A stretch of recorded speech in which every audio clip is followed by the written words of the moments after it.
There. And yep, we are recording. All right. How's your morning been going?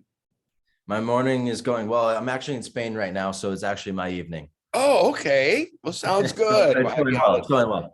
happy holidays to you. And quite the thriller. I was trying to figure out what would be the best way to describe it. Either I'm happy I've been married for 30 years and it's all good.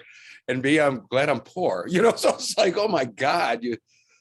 No, I mean it's a wild ride, right? It's a bit of a roller coaster, and it has like a mix of a lot of different genres too. Like, it is like a thriller, but also there's like these action and horror elements as well. And I also think the movie is kind of really funny, like darkly funny.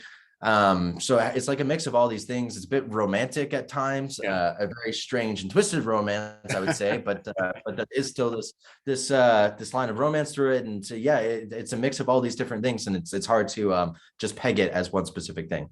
No, that's for sure. Because you're absolutely right. You think it's starting out. So, oh wow, hey, it's going to be a nice little, when I say love story, and she's all nice and normal and sane and everything, and just as time goes on, but it's kind of like certain things that begin to happen to your character. I mean, we don't have to get into specifics. You keep thinking it can't get worse for the guy.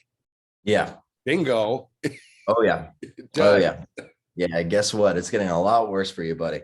Yeah, no, it's quite a ride, and there's something I do really like about the movie is how much further it goes than what you think it's going to go. It's one of those movies that like it sets up where the line is, and then we'll just continually push past that in fun and exciting ways. Yeah, it's quite a ride. Yeah, because again, another part, like just this part between you and I in the conversation, when new characters begin to appear, you keep thinking, okay, well, this has got to be the final, whomever coming in, and others come, and you're just going, this poor guy, my goodness. Yeah, no, it's rough. It's rough for poor Chris. But also, he, not that anybody deserves something like this, but he is living this life that is kind of, it's blinded him. He's living in immense privilege, and he's kind of unaware of these circumstances, and that he really has it so much better than what he thinks he does. And it's not really until he's subjected to some of the things in this movie that I think he starts to learn some appreciation for the stability of the life that he once had. So yeah, it's kind of like a like a little bit of a dark fable or something like that in some ways, I would say. No, that's for sure. And like you said, I mean, he made all this money with his tech company and all like that. You'd think that, hey, okay, like you said, everything's just going to be great and lovely and all like that. But then again, I guess when stuff like that does happen, it does set up for other people out there who are looking, like you said, going, that guy looks like he's got something cool. I want it. Yeah. Well, I think that Chris, he made like this life for himself. He kind of like, he experienced success so young that he just sort of chose to just like cash out his chips and just sort of call it, and just basically be like, okay, I'm fine. I've done enough. I'm just like, I don't need to do anything else. And unfortunately, the truth of life is that you have to continually be doing things. It's otherwise you're not really living. Life is movements, and it's something that I think Chris has forgotten, and he needs to be snapped back to reality. I don't think he needs to be snapped back to reality in this way, right. But it happens to him, and whether or not he makes it out is for the audience to find out. But I think either way, he's going to learn some valuable lessons in this movie. That's for sure. And like you said, I mean, it's coming on January. It's a nice little, when I say ride, just because you can get in, you can watch the movie and lose yourself in it, by watching it.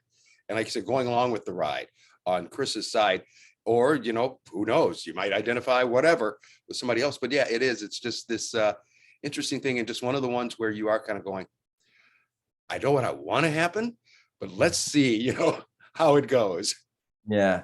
No, it's great. And it's kind of like, to me, I think that this is like a perfect date movie because it's scary, it's wild, it's violent, but it's also funny, and it's got the romance, and it's got all that stuff that like, it's also like, it's, to me, I love a 90-minute movie.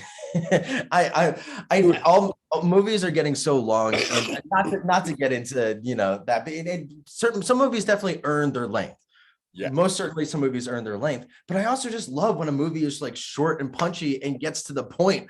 And that's something that this movie does. And I think it has like all the makings of like a midnight movie sort of cult classic in the making. And it's something that like, I'm really, I think it's cool that I got to be a part of. I'd never done a movie of this sort before. So this was a fun one. I just have to say this before letting you go. I agree with you, because there are a lot of times when you get a movie or whatever, immediately you'll look at the time, just so you can block it out in your mind of knowing how much time. And like you said, when I see 90 minutes or something like that, it's like, yeah, no, I'm perfect. 100% down for that. I'm always like, okay, I can see that. And I'd rather see two movies that are 90 minutes and have to sit through a 3.5 hour, and not naming any names, but sometimes I'm not too into that. Yeah, I got you. Yeah. Thank you so much for your time. Thank you. Continue to enjoy Spain, and happy holidays to you and yours, and look forward to talking to you next year. Happy holidays. Really appreciate that. Thank you. You got it. Take it easy. You too.